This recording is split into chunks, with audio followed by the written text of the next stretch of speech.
बिस्मिल्लाहिर्रहमानिर्रहीम। Supreme court के फैसला के बाद तहरीक इंसाफ में खुशी की लहर दौड़ गई है। तकरीब हलफ बर्दारी होने जा रही है। इस वक्त आज जो है पाकिस्तान स्टैंडर्ड के टाइम के मुताबिक वहाँ तकरीबन 1 बजा है और आज जुलाई की 26 तारीख है। इस तकरीब से पहले एक वीडियो वायरल हुई जिसमें इमरान खान साहब डूबते सूरज का नज़ारा कर रहे हैं। तहरीक इंसाफ के जो हामी तजज़िया निगार हैं वो खुशी के ढोल पीट रहे हैं। मुखालिफ कैंप शतरंज की जो दूसरी बाजी की बसात है वो बिछा रहा है। एक तरफ ये सारा शोर गौवा बरपा है, लेकिन इस सारे शोर गौवा में उस शख्स का जिक्र ही नहीं जिसके हाथ में पाकिस्तान की हुक्मरानी का रिमोट कंट्रोल है। जनरल बाजवा ने बैरूनी मुक़्तदर ताकतों की शह पर और पाकिस्तान के अंदर जो बिकाऊ माल था उसकी शराकत से एक खेल खेला, सबको इल्म है इसका। इस खेल के खेले जाने पर जनरल बाजवा को बहुत ज़्यादा शाबाश भी मिली बैरूनी मुक़्तदर हलकों से। लेकिन इसको आप शोमीय किस्मत कहें, बदकिस्मती कहें या खुशकिस्मती कहें कि इस बार मुकाबला पठान के बच्चे से पड़ गया और जो खेल की बिसात बिछाई गई थी उसके फिर मुतवक्के नताइज ना मिल सके और जो सारा रिजल्ट है वो ख्वाहिशों के बरक्स आने लग गया। अब इस सूरत हाल में एक रास्ता लड़ाई झगड़े का था जो जानबूझकर छोड़ दिया गया क्योंकि ये किसी के भी मफाद में ना था। लेकिन अब जो सूरत हाल बनी है इससे निपटने के लिए शतरंज की अगली बाजी की बसात बिछाई जा रही है और इस नई प्लानिंग के मुताबिक ये जो शतरंज की बाजी खेली जाएगी इसमें अब मज़ीद वक़्त लिया जाएगा और इस पूरे वक़्त में कोशिश करके इमरान खान उसके जो रफ़ाक़ाए कार हैं और जो उनके फॉलोअर्स हैं उनको थका कर इतना, पंजाबी में कहते हैं हफा के मारना, इतना उनको थका दिया जाएगा और फिर वो अपने आप को कमज़ोर महसूस करने लगें कि ये इस किस्म का प्लान बनाया जा रहा है। बज़ाहिर अभी तक इमरान खान की जीत हो रही है, लेकिन पाकिस्तान में जो ताकत का असल मरकज़ है और जिसके पास असल हुक्मरानी का रिमोट कंट्रोल है वो बहरहाल जनरल बाजवा के पास ही रहेगा। अब जो नया मंसूबा है उसके मुताबिक इलेक्शन की तारीख का ऐलान कर दिया जाएगा जल्दी और जो मौजूदा इलेक्शन कमीशन है जैसे कि तहरीक इंसाफ की डिमांड है इसमें नई तकर्रियां भी कर दी जाएंगी। ताहम ये दोनों चीज़ें एक चाल के तहत, एक मंसूबा के बंदी के तहत की जाएंगी। अब जो लोग मुल्क की सियासत और यहाँ पे जो तर्ज हुक्मरानी है उस पर जो गहरी नज़र रखते हैं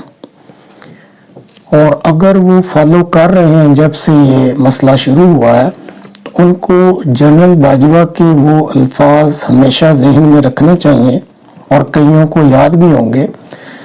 जो उन्होंने हाजिर सर्विस और रिटायर्ड फौजी अफसरों की मीटिंग में कहे थे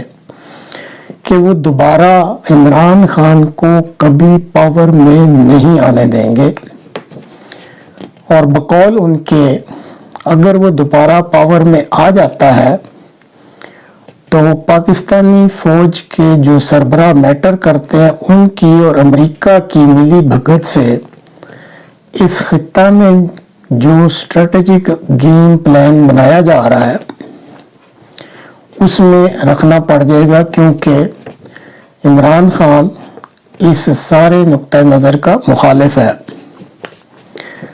अब जनरल बाजवा के लिए जो प्रोपेगेंडा करने वाले उनके रफ़ाक़ाए कार हैं या जो भी डिपार्टमेंट्स हैं जल्द ही उनकी एक इजाफी मुद्दत की तीसरी एक्सटेंशन के लिए अपना राग अपना शुरू कर देंगे اور پھر پوری کوشش کی جائے گی کہ ان کو اضافی مدت مل جائے، اور بظاہر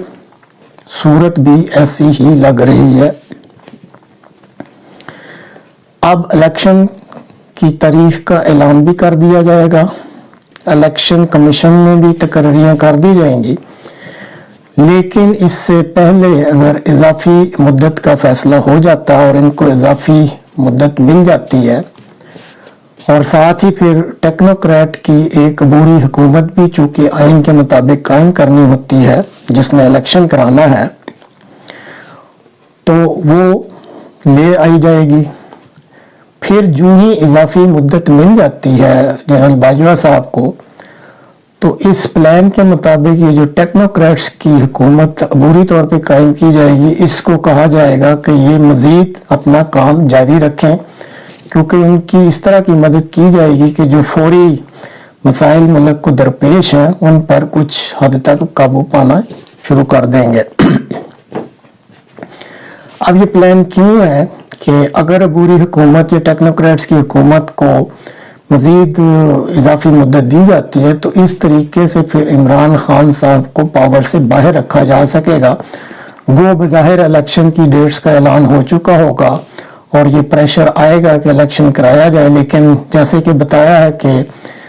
اصل حکمرانی اور اصل طاقت کا ریموٹ کنٹرول تو فوجی سربراہ کے پاس ہوتا ہے، تو کوئی بھی ایکسکیوز یا عذر بنا کے الیکشن کو ملتوی کیا جا سکتا ہے۔ لیکن اس ساری صورت میں جو اب تک عمران خان کی پالیسی ہے اور جس طریق سے وہ میدان میں ڈٹے ہوئے ہیں اور قوم کو اپنے پیچھے لگا کر چل رہے ہیں، تو اگر تو پاکستانی قوم کو اس بات کی سمجھ آ گئی اور اگر یہ پٹھان بچہ میدان میں ڈٹا رہا مستقل مزاجی سے، تو پھر ان کو اپنی چالیں چلنی پڑے گی اور یہ ساری چیزیں ان کو ذہن میں رکھ کے اپنی منصوبہ بندی کرنی پڑے گی۔ تو پھر یہ دیکھنا ہوگا کہ کون کامیاب ہوتا ہے۔ آخر میں عمران خان صاحب کے لیے مخلصانہ مشورہ ہی ہے کہ وہ بانی پاکستان کے جو حکمرانی کے اصول ہیں ان پر لائحہ عمل بنائیں اور ان اصولوں کو اپنے رہنما اصول بنا کر پاکستانی قوم میں شعور کو اجاگر کرنے کی کوشش کریں، اور پھر یہ بھی اپنے ذہن میں رکھ لیں کہ جب تک ان میں دم خم ہے اور اللہ تعالیٰ نے نصیب دی ہے تو وہ میدان میں ڈٹے رہیں۔ تو بہت ممکن ہے کہ جو ایک طرف اصل مقتدر حلقے منصوبہ بندیاں کر رہے ہیں بیرونی طاقتوں اور اندرونی بکاؤ مال کے ساتھ مل کے، تو بہت ممکن ہے کہ عمران خان کا جو تسلسل کے ساتھ کام کرنا اور مستقل مزاجی اور پھر عوام کا ان کا ساتھ دینا بہت ممکن ہے کہ یہ کامیاب ہو جائے۔ ہماری تو یہی دعا ہے کہ جو کوئی چیز اس یا جو بھی منصوبہ بندی اس قوم کے لیے بہتر ہے، اللہ تعالیٰ اس کی راہ ہموار کر دے۔